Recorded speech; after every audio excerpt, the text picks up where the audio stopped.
Welcome to the annual press conference from 2023 at the Nürburgring. Welcome to the Ring Cinema, Ring Kino, but welcome also to all those who are following this via the stream from home.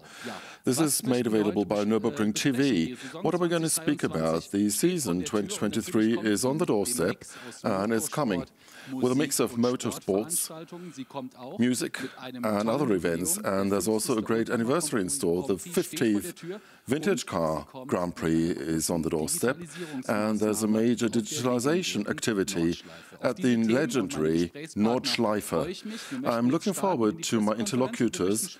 We would like to start the press conference, and let's do so emotionally, because Nürburgring has a new claim. From now on, we're saying that we're going to make your heart race, and we'll see it in a moving picture now. The atmosphere, the people here around are so passionate, so it's incredible. I get goosebumps every time I see this. The Nürburgring is really a very special place, and it's a very difficult place. So it's very, very good to have all these fans back here in the home of motorsport. I love this atmosphere. It's the calm before the storm.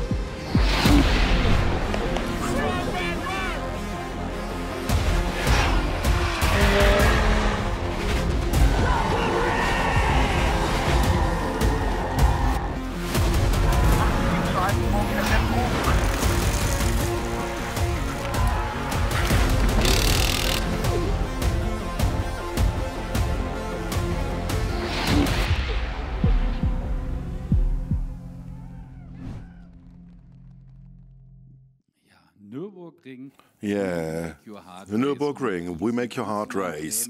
And that's a very emotional claim. On that word, I'd like to welcome the two managing directors of Nürburgring 1927 GmbH Co. KG, Christian Stefan and Ingo Böder. Good morning. Christian and Ingo, we started with a new claim, Nürburgring, we make your heart race. We're seeing the claim behind us as well on the projection wall, but now we're getting started. We've been working all winter, now we're nearing the days as we will hear some engines revving, but how much of a heart race do you have at the moment? Well, very much of it. It's a great clip, and thank you very much for the message, and thank you for everybody who's been involved, but I think you're going to speak about this in more detail.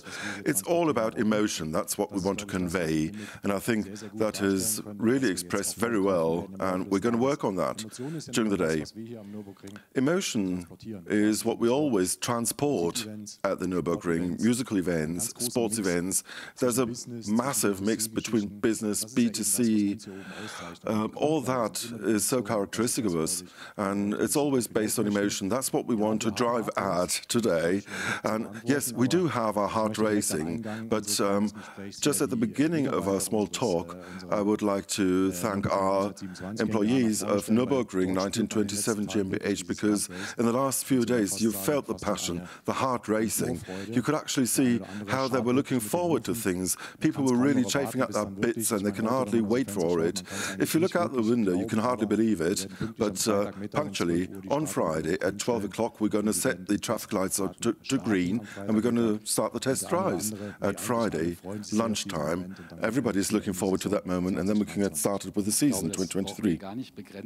I don't think we need to limit that to anything, because our conversations with sister companies have shown that too.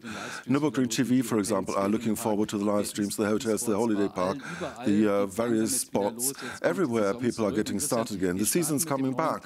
And Christian, we're starting with a new claim, we make your heart race.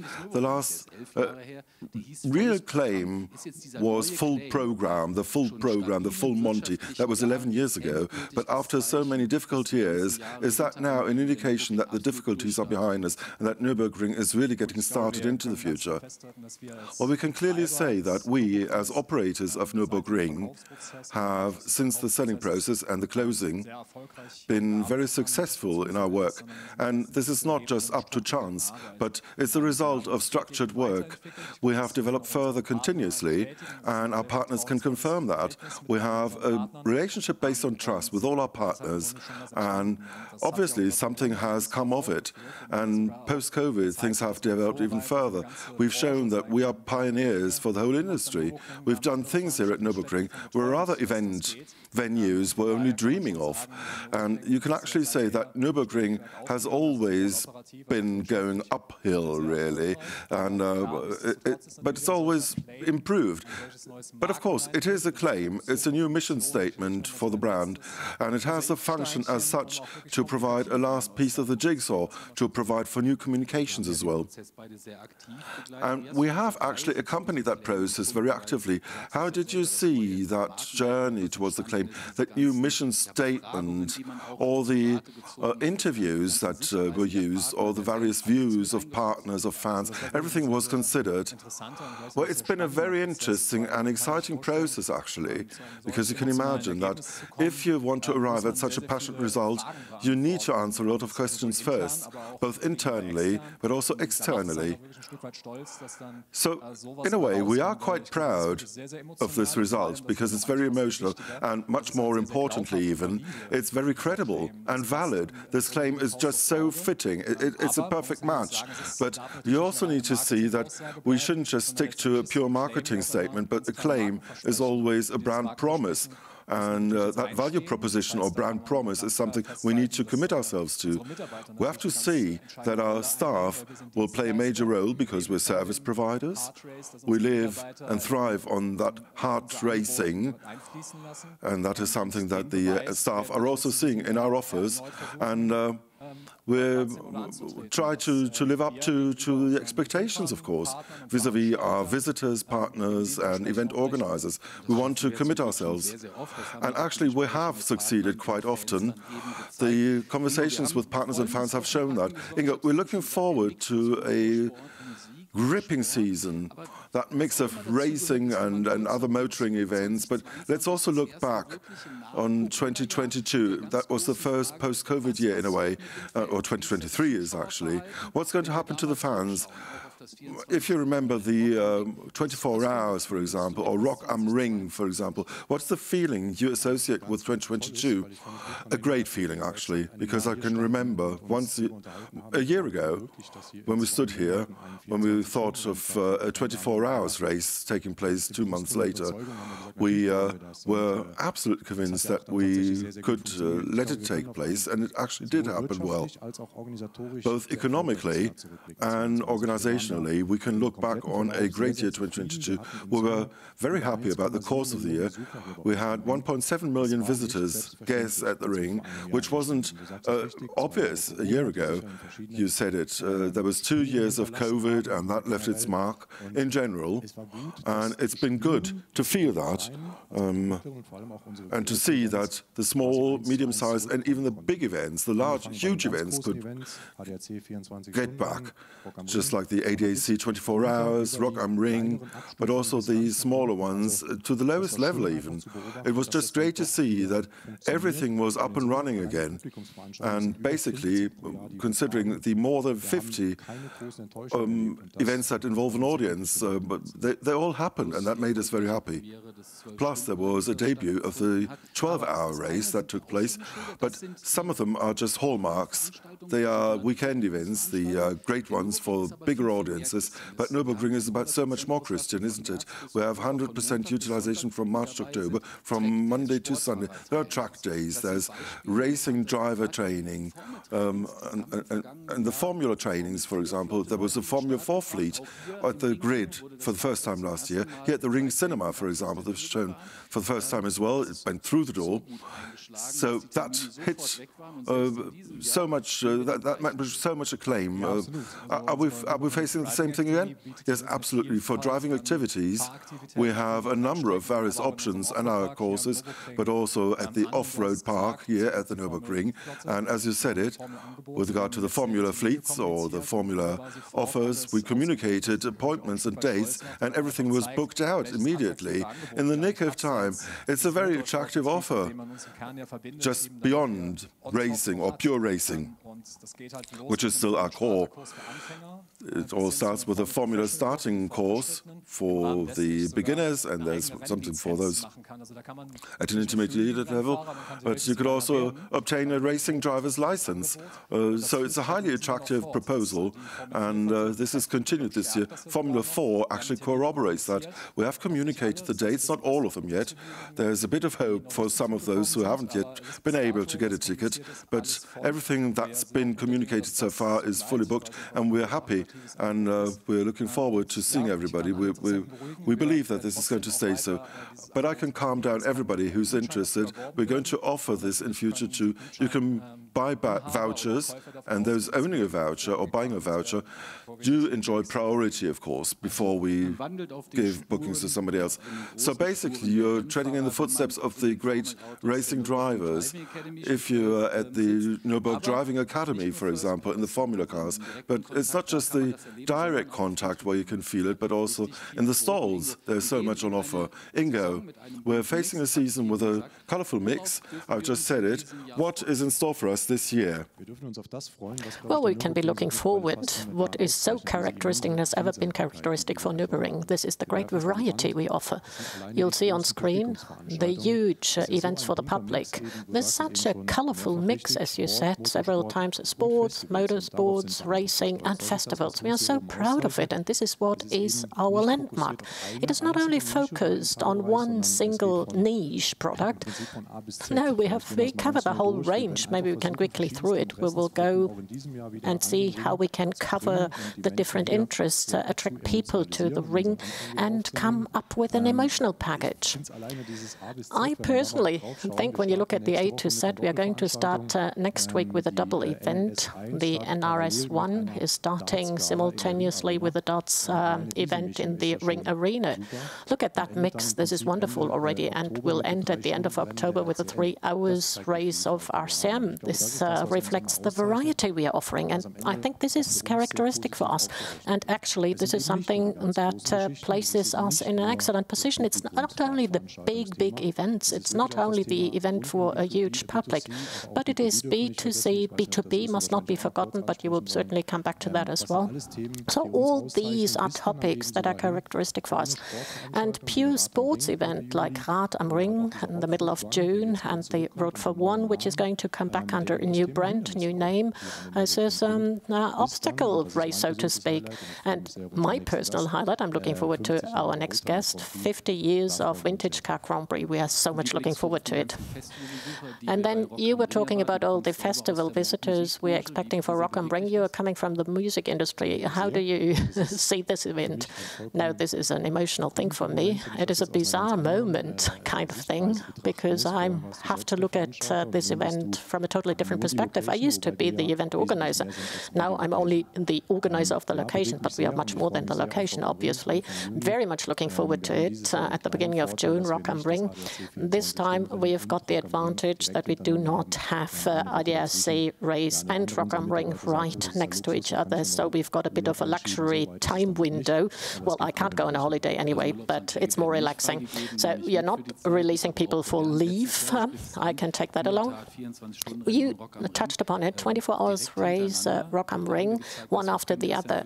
And you showed that you can do it. Christian, when it comes to motor racing, motorsport, you have experienced the long-distance series. You were in charge of it, the 24 hours race, the 12 hours race, the long-distance formats, which convey the DNA of the Nürburgring as best as possible. What does it tell you? Does it ring a bell when you think about campfires, barbecues, the numerous vehicles, etc., etc.? Well, you put it into words already. It's our DNA. Nothing else. It is our USP as well. It's motorsport, racing sport, active driving programs on the Nordschleife. This is what is so characteristic for us. This is what we are world famous for. And that conveys the emotion, and that is what the brand stands for, and this is what it conveys to the world out there. Well, what we experience time again, it's something unique, which causes emotion amongst everyone. We are a special place, a special history. We are a myth. And this is something we want to convey into the future as well. We'll talk about it later on, so that's all I can say. Family is a very big topic as well. Family is a topic that plays a special role. We've got the Grand-Prix, which has translated that for years. It is a family event. It's grown up as a family event. We have seen it with the 12 hours race as well. This is accompanied by a huge program for families around the boulevard. Nürburgring and families. What is the role of families at the Nürburgring in the future?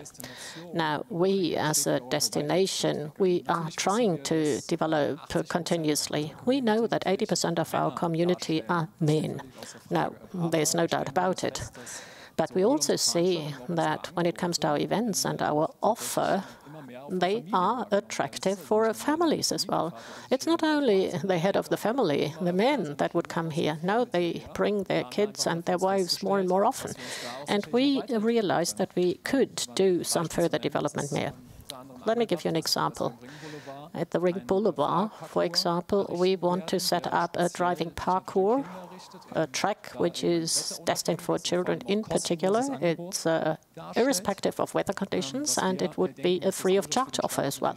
So we think this will be even more attractive for our events. Families can stay a little bit longer, and we're trying to build that up together with our partners from the industry or with the ADAC, the German Motor Club. So the aim is to find a new position and to attract families in a better way.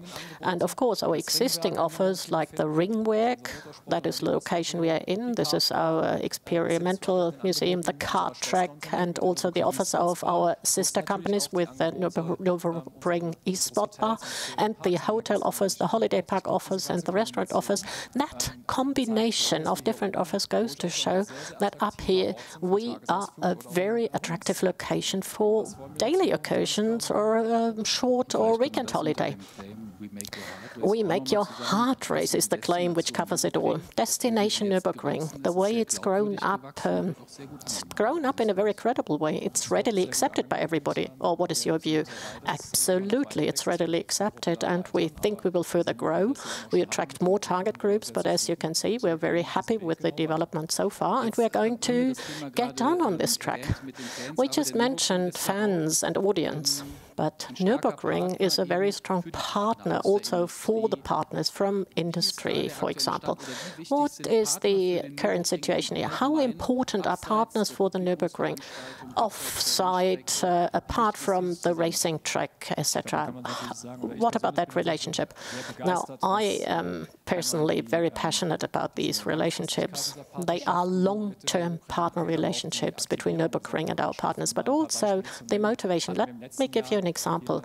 Last year, we had a major series of events, 50 years BMWN. That is not something that goes without saying, because it's huge budgets that are involved, but also a prolongation of long-standing partnerships like the partnership with Goodyear or the Nürburgring Driving Academy. Well, I could name a whole lot of examples. But in between, there are new partnerships added from other areas. As you might have learned last year, we had installed our own photovoltaic system on the roofs. It was not only service provider that was responsible for it, but it turned into a partnership. So it's a sign of sustainability for what we're doing here. We will introduce our digitalization partner, Fujitsu, later on, and that was an approach that had never existed 10, 15 years ago. You wouldn't have dreamt of it. So we have a new position as Nürburgring. Our aim is to focus on the factor people in the future. We want to bring together our partners. We have created the separate offer, Nürburgring Business Club, for this purpose. That is something that is specifically addressed to people or suppliers from the region or partners from the region, but also to our existing major partners, because I think that helps us to optimize and leverage more synergies, especially in difficult times. We are still in difficult times. Look at the political environment. We need to get closer. We need these relationships, and it's a value added. I'm personally convinced about it. So everybody is cordially invited to join the business club. Now, the amount of innovation that is involved in a tech company in partnership with Fujitsu, we will hear more about it and learn more about it. So we're looking forward to that. But we're also looking forward to a great anniversary. Ingo, we will look into the 50th anniversary of the Vintage Car Grand Prix. That's one of the highlights, and you said it's one of your personal highlights. So we're looking forward to the interlocutor Wolfgang Schulz from a video on the 50th anniversary of this Vintage Car Grand Prix.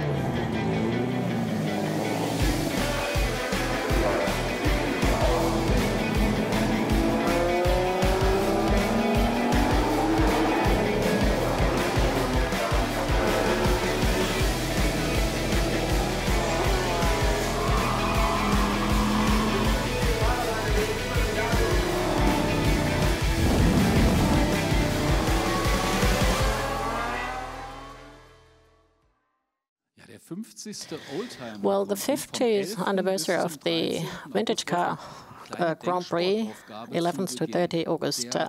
Let me ask you a question at the beginning. The Vintage Car Grand Prix has been located at Nürburgring for such a long time that cars that can participate today were not in the market at the time, or they were novelties.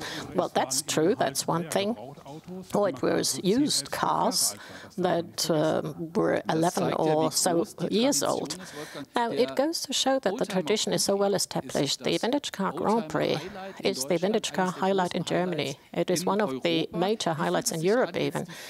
What is your personal impression if you see that there's the 50th anniversary at the Nürburgring? We are extremely proud to see that with our partner, the Nürburgring GmbH, we are able to celebrate this anniversary that year. And as you said, Alexander, we can rightfully be proud because that's the longest motor race event in Europe.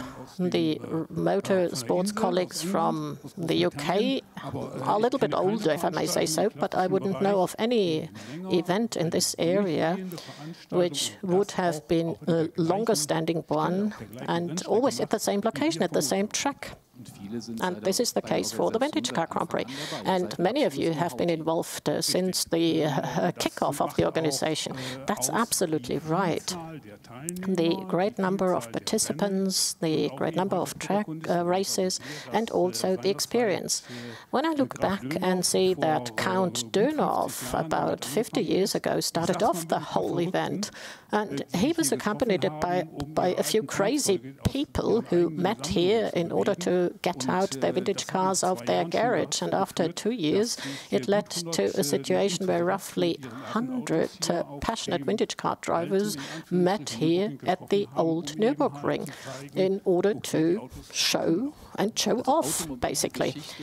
So automotive history can be experienced, and many of these aspects are closely linked with the Nürburgring. Inge, you just said it's your own highlight, but it's much more. It is a long-term commitment, because at the end of the year, last year, we announced that the Nürburgring 1927 GmbH and Vintage Car Grand Prix have a contract they signed until 2028, so with the option to extend by 5 years. That is not a sideline activity you would do and get involved in. No, that is not after a few beers that you would decide to do so. The Grand Prix, and I think we all agree, is a very important part of our mix we are offering. And as you rightfully said, it is a hallmark for historical automotive events. It was very important for us to have planning safety, because in this context it's very important to have good planning at an early stage. So after a few talks, we agreed on a 5 years contract, 24 to 28. And for all parties involved, that gave a lot of planning safety right from the outset. So we are very proud of it, and we're looking forward to cooperation in the next years. But we will start with a huge 50th anniversary this year. So I'm very looking forward to hearing some more details. Now, let me say, there are a lot of vehicles that reflect the history, and you've got a whole lot of race series. But what is the highlight for the audience, for the public, if they see the cars on the track this year? Now, I will come back to the extension of the contract, which is very important for us. It is important to have a reliable partner with Nürburgring, and it's very good for us, important for us even, that we managed at an early stage to sign the agreement for 5 years. It's not only important for us, but it's important for our partners as well, and it's important for the audience, for the many, many people who come here. 10,000 people, 10,000 who were here last year. We do hope that there will be some more this year. They are all looking forward to such an event. Now, what can they expect this year? Like every year, we have a wide range of events covering the whole history of motor racing, starting off with the beginning of Nürburgring in 1927, the first races, and we can proudly say that, for example, the original vehicle of Rudolf Gagiola, who won the opening race in 1927, is still there. It's still existing, and it will be here. And this reflects the topic of vintage vehicles. We will expect about 50 to 60 of those vintage vehicles. And that goes further. The formula vehicles, the more recent years, 80s and 90s. No GT racing cars, prototypes racing cars. It is a colorful mix we will show, which covers all the epochs until the beginning of the 2000s. Now, from today's perspective, when we look at racing cars, you just said the car that won the opening race, the white elephant, as it were, are vehicles where today you cannot even imagine that they would ever have reached a racing speed. It's so impressive what's happening there and what was happening at the time.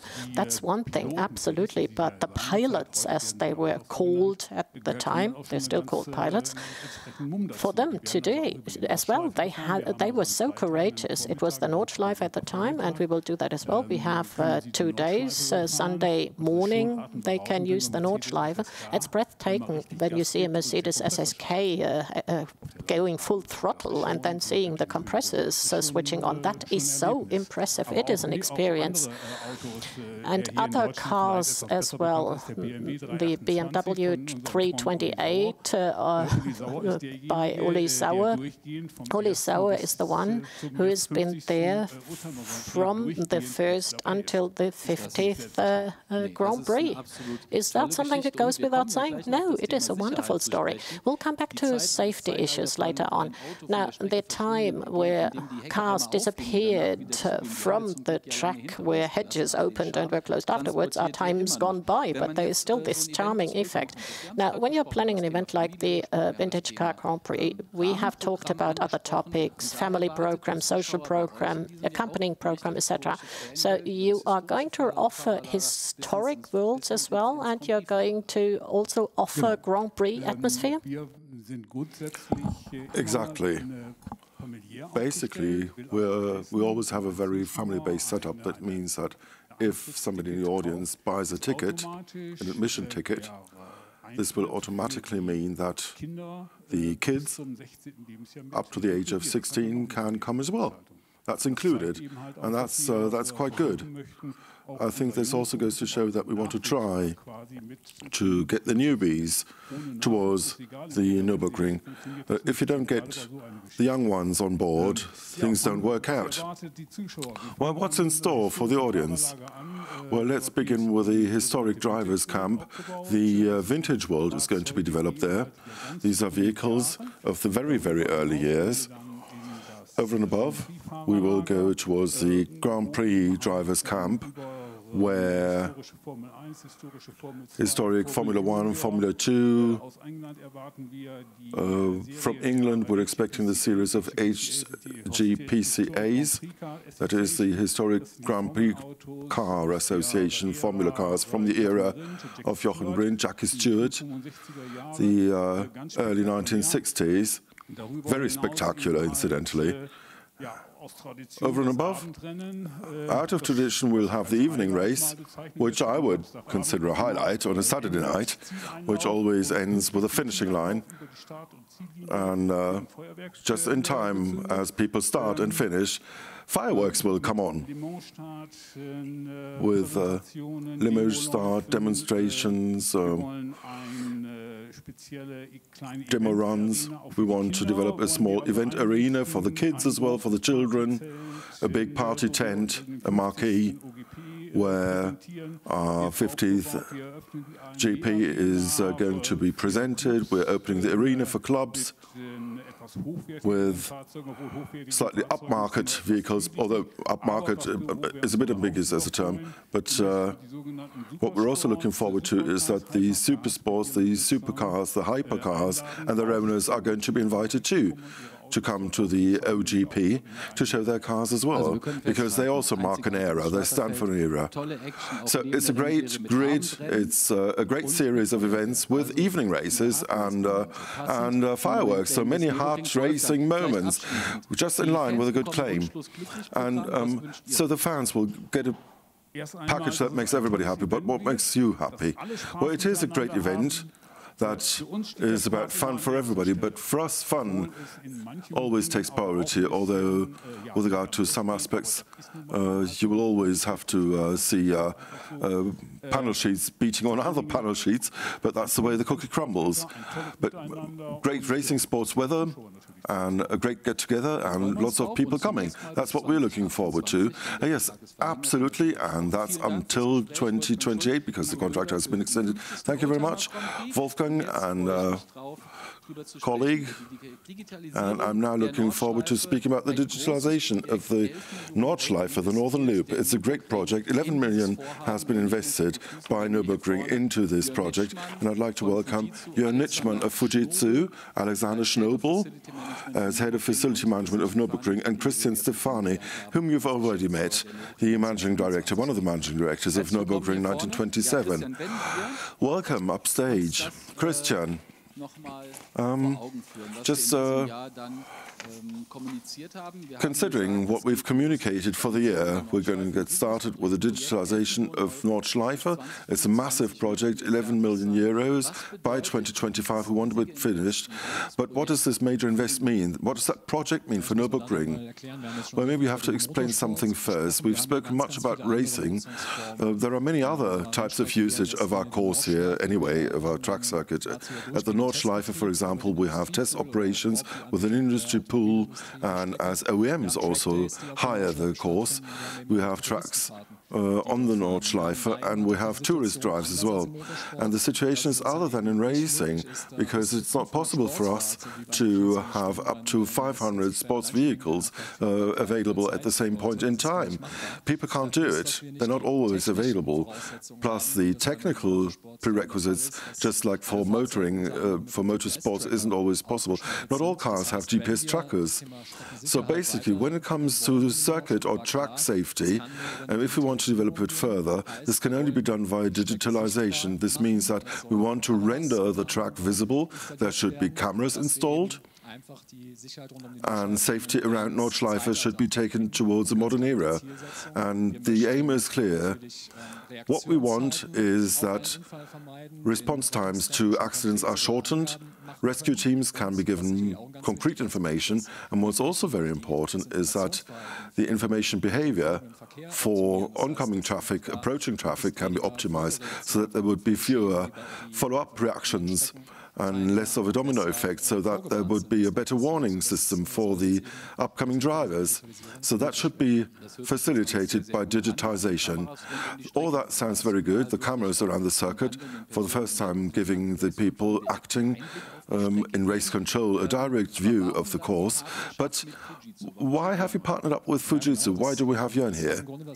Well, basically, it's got something to do with the length of that track.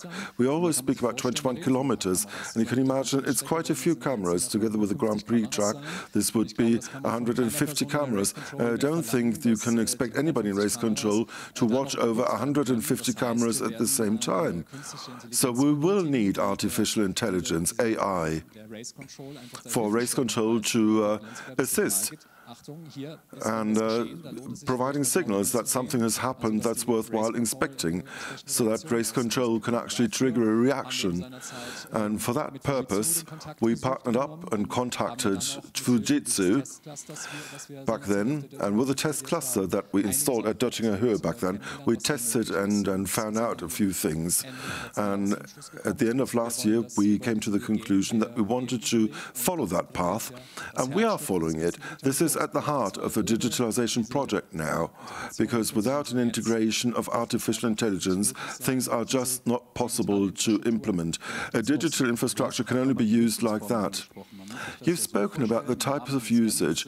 You must imagine things work out like this. There are the track marshals, and there are various radio systems that they're using, but usually during official races you have a lot of people working there, but there are other drives for the industry pool where digitalization comes into play much more. Yes, absolutely, and you have to say that in racing there's also the permit aspect. In other words, you would have to obtain a permit or a kind of driving license for Nordschleife. It's not just the professionals, they have much experience, but for tourists this is not the case. And classical tourists would like to test it too. And it is the most ambitious circuit in the world, and sometimes damage occurs at cars or at guardrails, and we want to reduce such damage, of course, in future and make the circuit more safer. Or even the oncoming traffic or approaching traffic shouldn't have so many accidents. You know, it's been 1.5 years that the test cluster with 8 cameras and the 3.5 kilometer stretch has been tested with you thoroughly. And maybe you could give us some more detail and tell us, if people are wondering, why is it Fujitsu and a racing course, a track? Why are you represented as you are? Why are you here? Well, thank you very much on behalf of Fujitsu for having us here today, and thank you very much for the trust you're placing in us for the next few years that we're going to rise to the challenges together. I think it was in November 2021 when we came here with a similar weather, and we talked about similar things, but and different things. This was also about digitalization, it was about the pandemic, how could technology help, and this is part of the DNA for Fujitsu. Really, it has a history. We have a history similar to the Nürburgring. Almost 100 years is our age, and we are trying to give something back to society, using equipment and technology to make the environment safer, to make traffic mobility safer. So there's very much emotion about this in this for us as well.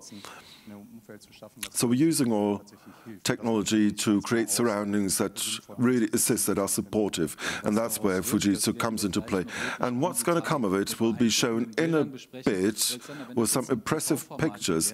Alexander, if this were a TV format, I would say that you've only just been at Nordschleife, but now on the show stage, you're still recognizable. With your jacket, with your yellow vest. But if you sort out the project for yourself, we're speaking about the track, the circuit, tarmac renewal, higher standards must be met. Now, this digitalization activity, it's an investment of 11 million euros. What does that mean for you, as you're very responsible in this task, in your role? For me, as an engineer, this is a project that's all about joy. I'm also seeing that with a great team of fantastic colleagues, for years, for almost 10 years, developments have taken place. The whole project, as we see it now, has actually been developed out of the Nürburgring and for the Nürburgring. There's nobody external who's given us advice, but there have been so many colleagues given input. Along many steps, we put together our jigsaw puzzle, and there's been so much detail that's been put into a whole picture now. That's a very positive approach. I think that obviously over the past 8 years or so, 26 million euros has already been invested into the circuit. and that's already included. 15 million alone was invested in the circuit as such, safety installations, providing for better tarmac, etc. And you have to see even today that Nordschleife, that loop, is a highly modern racing piece, and it already meets the highest international safety standards. Having said that, though, the infrastructure is, and it is a living system, optimized very much towards the functionalities it should have. And now we need to take a new step into the digital world, opening up for new solutions that are necessary. We need to think of solutions, invent them, implement them, and we also need to put them into practice in terms of construction, given the circumstances we have to work in. And we've been working on that since November, and we've seen some digging. We haven't found any oil, that's all I can say for the moment, but a lot of infrastructure had to be installed because cameras and artificial intelligence are one thing, but I think we have a circuit, a track that takes you through the Eifel highlands and the forests for 21 kilometers, and that's a challenge. What was the challenge for your team? Well, that challenge is rather known. We've been dealing with it for over 90 years. The infrastructure has been maintained and further developed for over 90 years. But this was about getting the individual pieces into one. And first of all, we had to know what we wanted. A few years ago, we started digitalizing the GP track. Then we looked into details such as masts that had to be given wind resistance. The cameras would have to be installed in them later for the artificial intelligence purposes. And they have to be connected. How do you get all that into an IT center, a data center? The new race control in 2020 already gained some experience in that respect. And the major innovation and fortune for us, or luck for us, was that at Döngerhöhe, a test track or piece could be installed, where the systems could be checked up to the smallest cable connection underground. And artificial intelligence. Everything was tested thoroughly. Individual systems, such as a network-independent power generation system, power supply, was developed. The building permits could also be clarified, and the companies implementing the project have now been given their requirements, and we're sure what we can develop further next year. So a test on 2.5 kilometers is now going to be scaled up to 21 kilometers. Maybe you could give us an outlook. We said that in 2025 the system should be up and running. The installations are still going on. Masts have been implanted. Everything has been prepared at the first stage of the project for up to Breitscheid, and then we're going to continue. But could you give us an outlook as to what's in store for us up to 2025? What do you and your team have to do? Let me give you a few indicators. 8.5 kilometers is the length of the track, roughly 17 kilometers of cable length. Then optical fiber has been laid underground, and 4 of these off-grid systems will be installed. And they will cover some segments on the circuit with power, and that is fed by solar energy, so it's very sustainable. And then intermediate power installations in batteries. For this purpose, 51 foundations have been cast, and on these we position 7-meter-high masts in the Nordschleife. Work is still in progress. The last mast should be set up just before the test drives will start. So as far as civil engineering and the rest is concerned, it's a whole lot of work. And now we are entering the final phase, but at the same time we are doing the fine-tuning for the second construction phase. This is the eastern part we are tackling from Breitscheid to the Galgenkopf. Now, this year, the T13 Sabine Schmitz curve until Breitscheid have been covered. Infrastructure and cables have been laid. Next year, it will be an addition of 20% we have to perform. But this will be an exciting challenge once again. But we know what we have to do. There's a whole lot on our plate. Thank you very much for this insight. And we saw it on the film in the background as well. Yeah, we will leave that video because as of 25, the system is to be implemented. But at the moment, you're still about to do thorough testing and development. What can we say about the results coming out of the test clusters so that the system will work in the future the way it's supposed to work? What is your job? Now, it's quite important to advance one thing. We as Fujitsu are quite used to tackle customers' IT challenges, be it infrastructure, but also service and operation of computer centers. And this is something we're doing around the clock. Now, when it comes to this situation, this is about developing a software which has never existed, because it's about circuit track safety, which I cannot just order in the internet or retrieve from the cloud as a service. Now, this is a new challenge, and we had very thorough discussions and got an overview.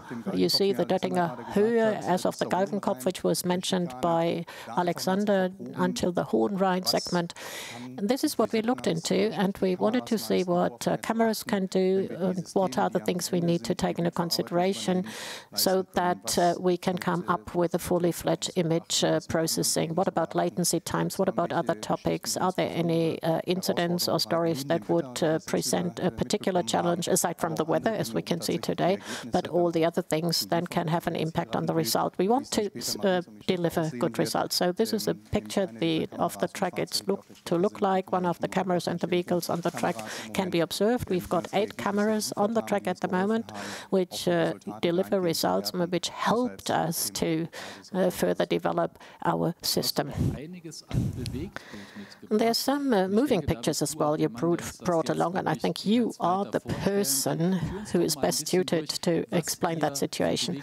Let us know what kind of moving pictures you collected and what were your insights and the results. Yes, it's a great pleasure for me to do so because it becomes more comprehensible for those hearing, listening and watching us. Now, this is one segment we have tackled, and that is the start of our job, namely recognizing the different objects that are on the track during tourist drives and other events on the Nordschleife. As we mentioned beforehand, it is about recognizing as to whether it's vehicles on the track that don't have any transponders, which don't have any signature, which have to be collected in a different system. And we're using a camera recognition system. As you can see here, passenger cars are being detected, motorbikes are being identified as well. But at the same time, the pictures help us to learn that other objects can't be recognized that well. Persons on the track, for example. Motorbikes, yes, with a driver. Motorbike without a driver, no, it's not okay yet. So these were the first steps of our approach. That is something we had to teach the system, and why the number of pictures we were able to teach the system in order to recognize the various and different vehicles. So that was something we had to start off with, and the results are visible here. You always see the percentage as to whether the object has been recognized or not, and things are getting better over the time. But there were other conditions that were added. For example, the track in different segments shows different situations depending on the weather. For example, you see a wet segment here under wet and humid conditions. Now we have to guarantee safety here as well. But you always have to add the system at the end of the day is only as good as physics allows it to be. So the person to be recognized on a camera is one thing, but artificial intelligence can also recognize if there is too much mist on the segment, if there's fog or whatever. So the system must be further proved and hardened and see. You have to see what kind of limits can be achieved and not exceeded, and what kind of weather conditions, for example, exist. But this is working quite well. But of course, we had to also take into consideration other abnormalities, as you can see here. And that might be a further enlightenment. Let me start all around. What are the objects or things we met during our test phase? And this is where artificial intelligence comes in. And there's a whole lot of discussions going on about programs and theses and master theses about this topic. Now, what you have to say, an ant of the Eifel region, as you can see on the left-hand side at the top of the picture, is not a normal abnormality, i.e. that there would be a piece of a vehicle on the track which could be an obstacle and triggering an alarm. No, it could be that any special bird that's looking for its nest because the camera looks like it could be suitable as a nest, or something drop on the camera until the wipers set in is something you need to take into consideration. So at the moment, the system has to consider and recognize this is okay, there is no alarm to be triggered, but it is something you have to transfer to the next part in the system as well. So that's what you're learning, the test cluster, the camera positions, all that comes into play when you want to provide the appropriate information. Let me show a few pictures as well, and that shows what's happening in the background. And that's part of the job when Alexander with his team will then hand over the cameras and hand over the camera signals. Then we have to do exactly what's shown here. That's a rather colorful presentation. We must make and do a segmentation of the camera pictures. So the system must know where the track is, where there is protecting fence, guardrails, what kind of areas are not recognizable, well, in dependence of some abnormalities. And that's happening for the next 50 cameras that will be rolled out. So all that is being measured, segmented, and then handed over to the software. And this is a step-by-step approach.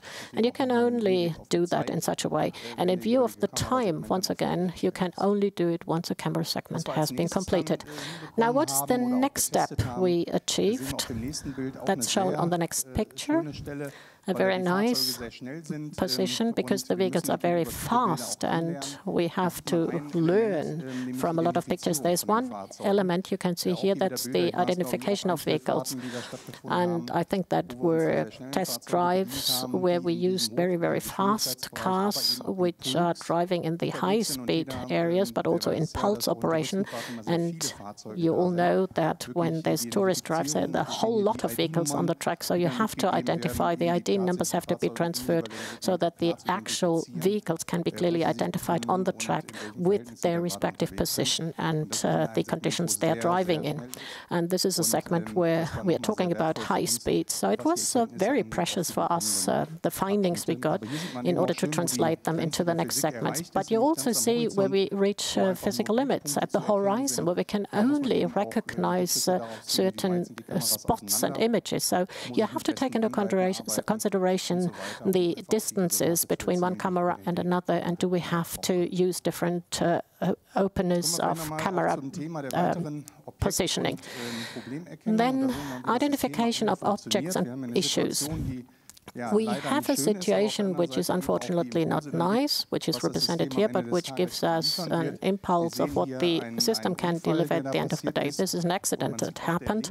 And on the left-hand side, you see, when you go through the loop, how the vehicle in the schematic presentation turns into orange. And in the camera control, an alarm will be triggered, telling you there is an abnormality. A vehicle went off-road, off-track. The alarm is triggered, so you will take a closer look. And this is where we will blow up the camera picture, and there is an impulse. Something has to happen. In this case, the vehicle hits the guardrail as well, and it's clearly identified because it stopped, and it will trigger a further alarm. Now, there are rule-based systems behind which will define what's going to happen after that. We are not experts for a race course or the operation of a race course, and this is happening in coordination with the colleagues on site, and this is how we define what's to happen next in order to trigger the next action. Now, it's very important to have actions defined, what's happening on the LED panels for the following vehicles, as of which point in time are we going to alert, etc., etc. Now, what's happening next? This is quite nice to see how people on the track can be recognized. Now, in the backdrop, you see the road. These objects or these parts are hidden, but also elements where the marshals are positioned. They are recognized as positive situations, but the system recognizes if there are people on the track which shouldn't be on the track, people running around which represent danger for others. That's very important, and this is where we see the results of segmentation. Some elements are absolutely okay, others are not. It's very important for the system to derive an alarm and to give an impulse for an action to be taken by marshals, for example. Now, this is rounding off the whole story of the system. What will the system bring once it's been upscaled? We put people in the foreground, and they will be in a position to monitor the more than 100 camera positions, because the critical elements will be predefined and then trigger certain predefined actions. Maybe we can look at the next slide as well, because I think it shows quite clearly what's been mentioned by Christian. Not only technical providers are important and a certain contract of who is to supply what. No, it is more. It's reaching out to partnership. At the access to the Nordschleife, there is an advertising panel we have commonly agreed on. So it's a lot of partnership. What does the partnership with Fujitsu mean to you, Christian? It is a totally new area we are entering into. So it's not been imaginable so far that at some point in time we would have a partnership with a group like Fujitsu.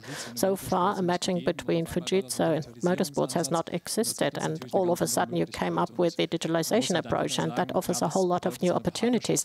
Now, what does such a partnership mean? When Inge and I got involved in the project, it was an ongoing project with a test cluster already. We immediately saw the passion, the enthusiasm that was committed to the project on both sides.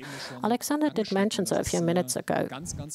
It is a very, very special task that is to be tackled by both parties at a very important venue, and it's a very important milestone for Nürburgring. I'm deeply convinced about that. So it was a very special thing. It's not just an ordinary project that's being operated by Fujitsu or run by us.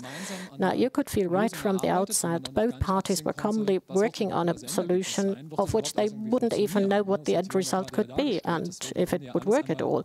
As it was just shown, everything was tried and tested, and maybe Nürburgring could take a totally different direction with that project. So it was quite remarkable. It was not a pret-à-porter product. It was a solution that was jointly worked out by the two partners. It's unique worldwide. Jörg, what is your perspective? What is your view? Yes, I can only agree to that. And as I said earlier on, we are not experts for racetracks. The technologies we are using here are technologies that could be used and imagined for other application fields as well. As I said before, traffic mobility, urban environments, but also production environments where I can recognize the behavior of machines and people, and where there could be critical situation in the production lines in the automotive industry and others. But these technologies are now being introduced in a totally different field. And this is why we highly depend on feedback from the team, from the partner, because we must understand how processes work, what kind of rescue and safety aspects must be taken into consideration. So we learn from each other, we listen to each other, and our claim is not to come along and say, we are the expert, we know how to work it out. No, it's quite the opposite. We are learning about totally new situations, and that is so good in that partnership. And I said we started in December 2020 until the real discussion started, and during the test cluster as well, we had a very constructive exchange, and we further developed things. And due to the requests and the feedback we got, as far as the project is concerned, we see that there are totally different challenges we are asked to tackle now, because the uniqueness of the Nordschleife is there. It is not something you would find elsewhere. It's not easily to translate anyway. But we also see that we got requests from other customer situations, other industries, and that's quite exciting for us as well. Thank you, Christian. Before we start Q&A, just one last question. Digitalization of the Nürburgring and Nordschleife doesn't mean, expressly it doesn't, that the human factor should be depleted, does it? Do we reduce staff? No, absolutely not. We still need all the track marshals and everybody. So I'd just like to invite everybody for the 24-hour races, for example, or other races to apply. We cannot work without human beings at Nordschleife because the machine or AI can't replace everything. We will always need people who can interfere in an emergency. And especially in racing, we will need human beings. This is not about reducing staff anywhere on the track, but it should only be a complement. It should add safety towards a better future. Thank you very much. I'd like to ask Ingo and Stefan to come up as well. There will be the possibility of taking photos, but now there's it's your turn. I'm handing over to you if you want to ask a question.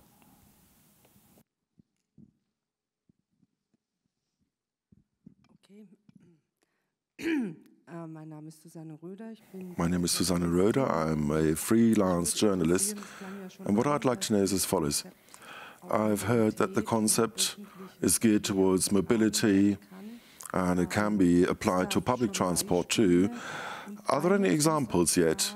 And may I ask another additional question, if possible?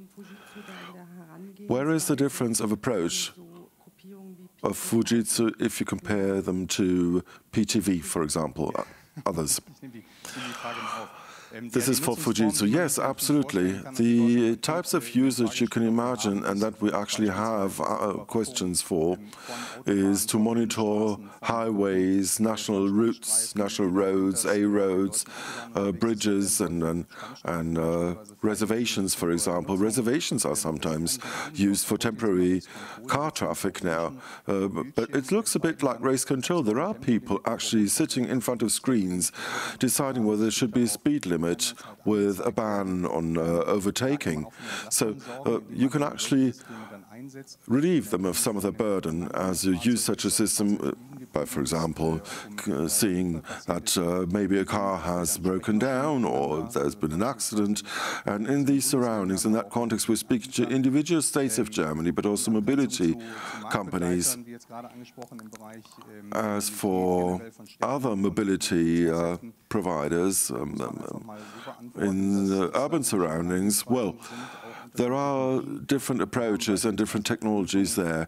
We also have solutions for smart cities, for example, where traffic light crossings can be monitored, and on the grounds of pictures you can improve traffic light phases, for example, or the phasing. So you can actually use the information and feed it back into the loop. This goes hand in hand. We can't do it all alone on behalf of Fujitsu. We also strongly depend on partners to solve problems together. And we would be part of the solution. Sometimes we're at the very front or spearhead, but sometimes we also need to learn from others. Any other questions? It's not the case now. But if you want to take a group picture now, afterwards you will always have the possibility to speak to individual colleagues, because then the colleagues could also seize the opportunity to take the